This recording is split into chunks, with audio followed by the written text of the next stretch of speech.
All right, it's Kyle here with a video talking about a very important part of the leadership training document.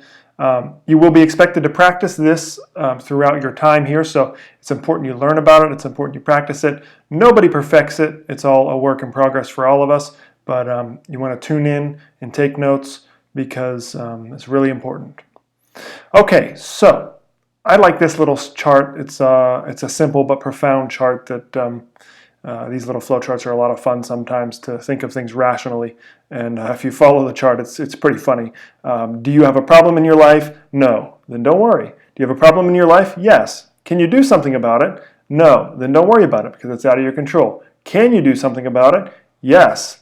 Then don't worry about it because you can do something about it and it's within your control and take positive action. So simple, kind of silly, but if you sit and think about that, it's fairly profound and has brought peace in my life in a certain way, especially in as it relates to business and things like that. So my flowchart is not as elegant, but I think it will serve the purpose. So what this is to me is a way to turn obstacles and setbacks into opportunities and growth and success opportunities for the company and the organization, or you can even use this in your personal life. Because what I have at the beginning of this video is a 100% guarantee that you are going to have on a day-to-day basis, small and large, unexpected events and setbacks that you weren't counting on when you went to bed the night before. It's just going to happen. It's part of the fabric of life. And as far as I can tell, there's not much you can do about it. Hell, I lived in California for a year and a half and meditated and learned from people that were into that sort of peaceful life. And guess what? They still had problems. And guess what? When I did that, my problems didn't go away either. But what did happen was when I was able to create a little space in between my reactions or my thoughts in the event and the space between my reaction, I was able to then think of things more clearly, more in a more lucid way. And that's what this flow chart's all about. This will only take a few minutes. Again, we'll go through a couple bullet points here, and I challenge you to consider this because it can have a profound impact on your life. And like I said, there's no perfecting this. Nobody's ever done with this. I'm never done with this. It never stops. So it's always just a practice. It's like any sport, any event that you've ever done. You never really get perfect at it, like public speaking or things like that. So this is a practice every day, etc. But I can promise you something else, that if you practice this, you will rise to the top of whatever company you're in because you will be a calm and collected problem solver. And there's a very biological reason why this works, and I'm going to explain this to you as well as I go through this. It's not woo-woo meditation. It's not wishful thinking. It's not positive mental attitude. This is biological fact, and I'll prove it to you by the end of this. So within every setback, there is potential for growth and success. That's a given. If you can look at it from a positive aspect and use this chart, you will reap positive benefit from setbacks. You can turn unexpected things into growth opportunities and move into new directions that will move you further than you were before if you can take the upward spiral. And over here on the left, I call this the upward spiral, and then the right, I'll call this the downward spiral. And considering also one more thing to consider, problems are a guarantee, and the other thing is, have you ever gained anything worthwhile in your life that is, you didn't have to go through a few bumps or bruises to get to, right? It's the challenge that makes the reward more rewarding. So if you want to get to the gold, you have to be prepared to shovel some dirt. I haven't found a way around that. There's ways we can do business. There's ways we can do things that are more easy and efficient for all of us, and we always work towards that. And in fact, that's what this video and document is all about. But in any given day, you're going to have problems, and you're going to have to be prepared to grab your gloves and move a little dirt out of the way, even the one that the guy in the office next to you or the guy in the cubicle next to you pushed over in your side. Whether he meant to do it or not is another story, but it's there, and now you got to deal with it. So, we can take the downward spiral and get frustrated, or we can choose the upward spiral, and this is a good time to go ahead and get started into that and why it's very important and why it will have profound implications in your career, whether it's here or whether it's the next place you go and beyond. So when an unexpected event or setback happens, there is a very fine moment, a millisecond. It's oftentimes a very split second, It's called the moment of decision. Now, if we've built habit to frustration, I'm just as guilty of this to anybody. I was just the worst at this in past jobs that I've had. I would fly off the handle as soon as something went wrong, or as soon as I thought something went wrong. And you know what? Nobody wanted to be around me. It was hard to find people to work for me, and I'm as guilty, if not more guilty, of this than anybody. What I'm trying to say is there's no great or right or wrong way to do this, but again, it's a practice. So you have a moment of decision. And what I mean by that is basically you can choose, and I mean this literally, you can choose which side to take. Now at first, it's not going to be easy because again, you have this habit built in. I had the habit of reacting to things, immediately seeking to blame. Seek to blame and find ashes to chew, right? Whose fault was this? Who am I going to call? I'm going to call him and give him a piece of my mind. I'm going to go down here and talk to him. He's going to hear about this. She's going to know about this. I'm going to let her know, and she's going to deal with it, and it's her fault. And you might be right. You're probably right. But guess what? That's not going to help you solve a problem, and that's not going to get the problem solved or growth or move you towards a positive growth direction. It's not going to exemplify you as a leader that's able to minimize and dampen problems. You're going to amplify and inflame negative aspects. And when you move that through your group, through the people around you, they get inflamed. The cortisol system begins to amplify in the body. That's the stress hormone. And when the cortisol is pumping through your body, the adrenaline, cortisol, this whole cocktail of stress hormones, your blood vessels restrict and hear me now, this is important, the blood flow to the front of your brain, your prefrontal cortex. That's the part of your brain that doesn't develop until you're about 20.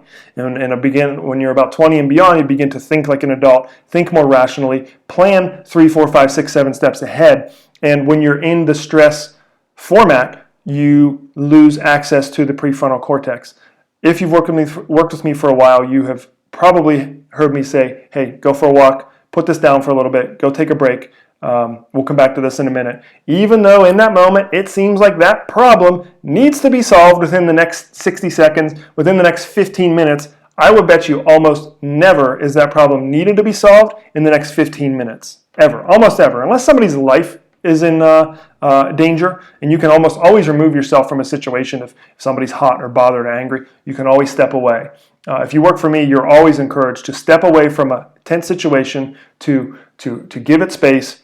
If you can't take a few breaths, get in your car, go for a drive. If you can't take a drive, take the day off, because it's way less damaging for you to take the day off than it is for you to say a bunch of things you don't mean, say a bunch of things you're going to regret later, say things that are going to inflame the other people around you and put them in the cortisol negative state, and then therefore their creative problem solving goes out the window too. So now they cannot think clearly, they cannot think in an elevated way, they cannot think in a way that's going to bring about real problem solving and change, but we're so trained to, and it's just so normal for a lot of us, we're just so trained to find an ass to chew out, to find somebody to blame, to find somebody to vent to, right? You're going to call the guy beside you, you're going to call the person that works with you, you're going to call your friend, and you're going to give them an earful. That's not fair to them. That puts them in the cortisol state. So we have to become better at minimizing these things within ourselves, and we do that, I found personally. There might be other ways to do this,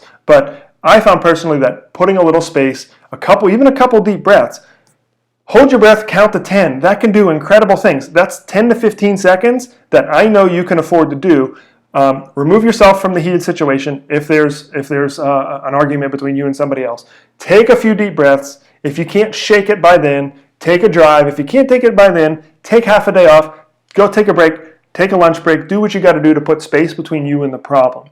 So that's a bit of a rabbit hole down the downward spiral. But the upward spiral, you see, if you're in that angry state, it's actually hard to get over to the upward spiral, right? Once that cortisol starts pumping, it's hard to shift over to a higher thought. That's why you need space. And I'm telling you that when you're frustrated, or when I'm frustrated, you say things and do things that aren't the best, and then you end up compounding your problem. And now you've got things to apologize about. You've got things to clean up, and who knows what happens, right? Sometimes I've thrown something across the room. I'm just as guilty of this as anybody.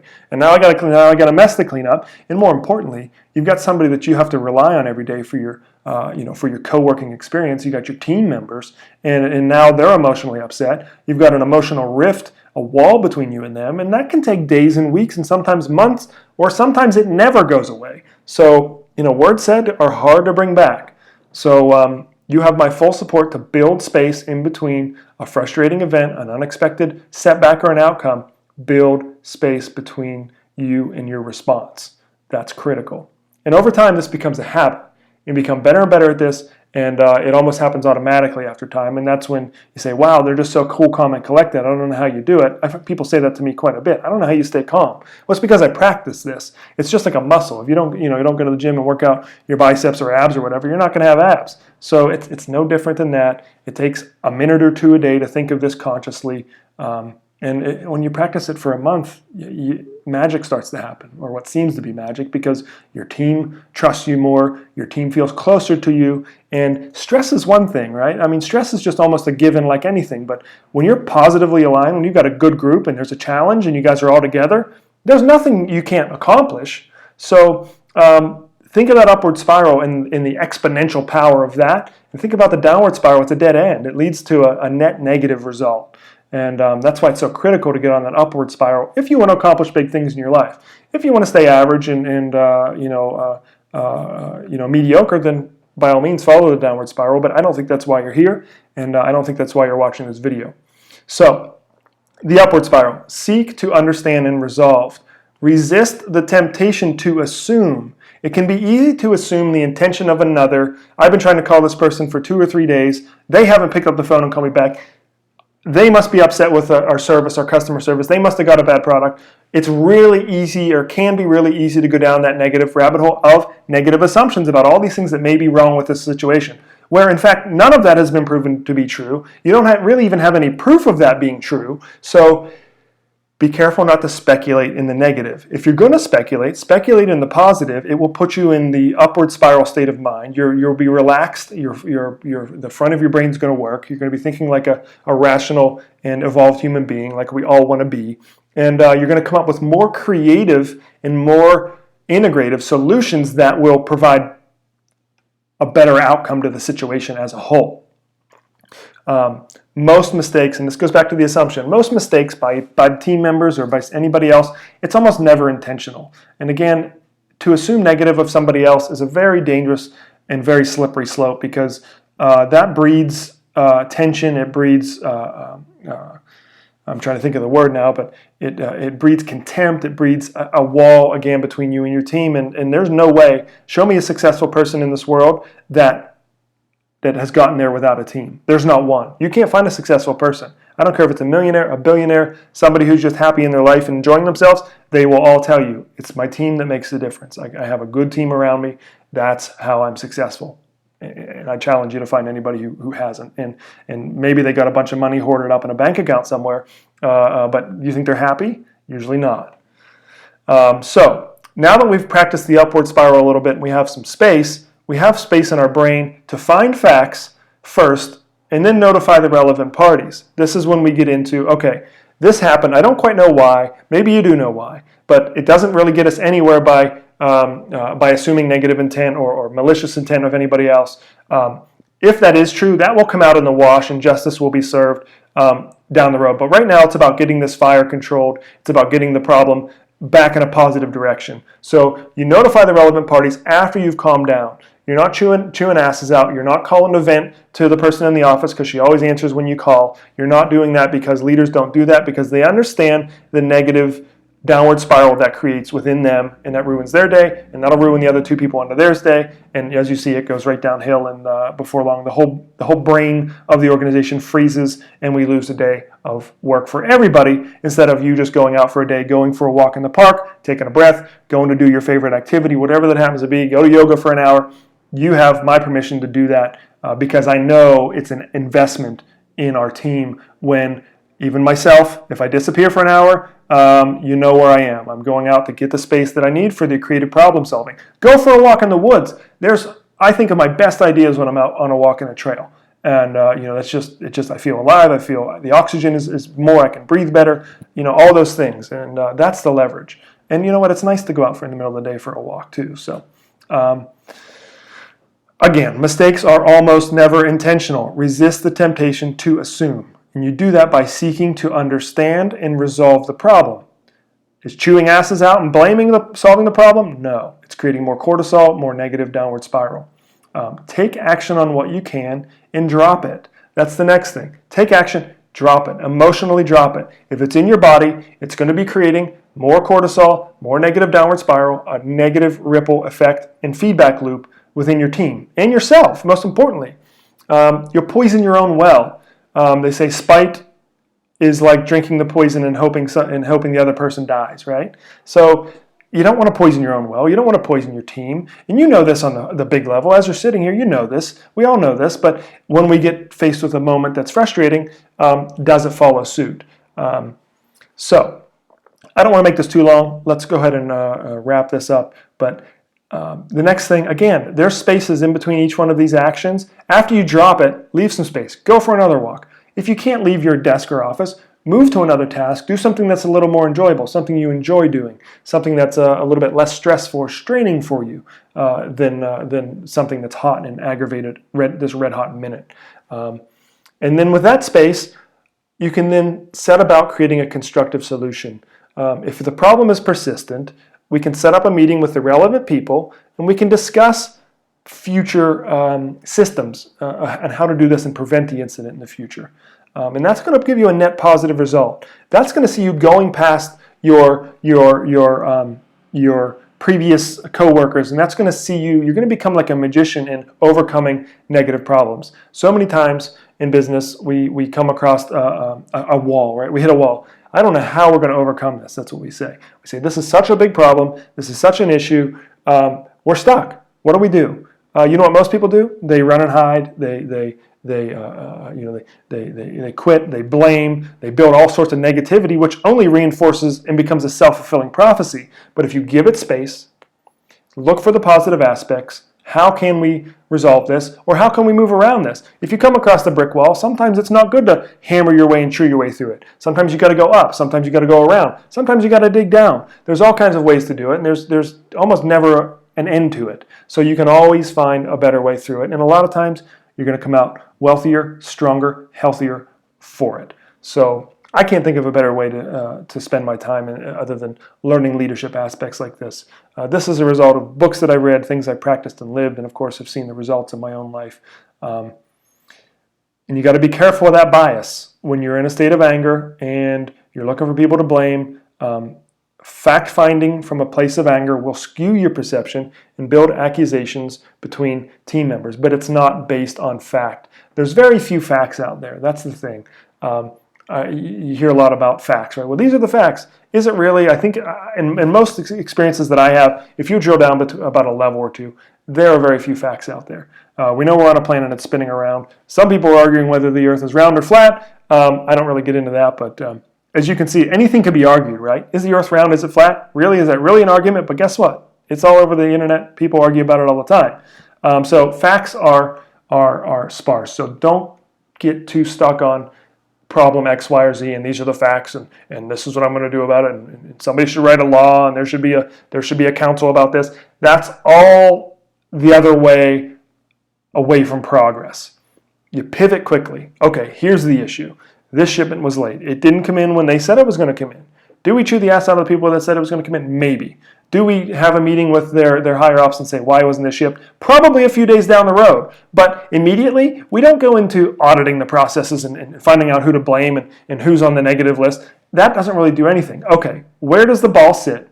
If the ball's in the sand trap, you never see a golfer hit a ball in the sand trap and go down to the ball and scream and wail and pitch a fit, do you? You just don't, because it's, the ball's sitting there. Okay, what's my next move, right? That's a good question to ask yourself. What's my next move? Usually, it's take a breath, go for a walk, relax a little bit, go pet your dog, go look at cat videos. Who knows what it is? It's always different for each person, but you get the idea. This is the key. If you do nothing else as a leader but practice this, you will set yourself above the masses, no question, because so few people follow this. Don't expect to go to the gym tomorrow and lift 700-pound weights. What I mean by that is you're not going to get this tomorrow.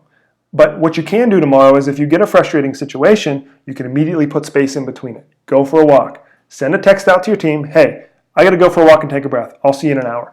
I promise you, they will rather see that than getting audited and their ass chewed out for an hour and a half. You get what I'm getting at, right? And have their whole day and possibly their whole week ruined. They're going to go home to their kids and take it out on their kids. You know, we don't want to be responsible for spreading negativity. Nobody wants that karma, whatever you want to call it. Nobody wants that. But again, it's a habit. Somehow we learned it. Somehow, I don't know what it is. As we evolve as human beings, we're growing out of that phase, right? We can all see that that's the better way to go. We can all see that that's the way forward. We just have some old habits that we need to practice our way out of. So practice building that space in between your interpretation, a negative interpretation, a need to blame, a need to find out who's at the bottom of this and who am I going to grill for this. And there's a time for accountability. That's not to say there's not time for accountability, but it's almost always better when blood pressure's gone down, had some time to breathe. And a lot of times you'll look back, you'll say, why was I worried about that? That was a 5-minute issue. We resolved it in 15 minutes. Everybody's better for it. We wrote a new thing into the policy. And what did it take? 30 minutes and we're done. Where in the past I would have spent 2 days complaining about it. I would have went home and talked to my girlfriend about how this guy did this and that person did that, and who's the benefit from any of that? We only have so much time in a day. I think the more we spend it on what's good and getting better and how we can be better, we're all better off. So that's the gist. That's my story. I'm sticking to it, and I look forward to your feedback. Thanks a lot.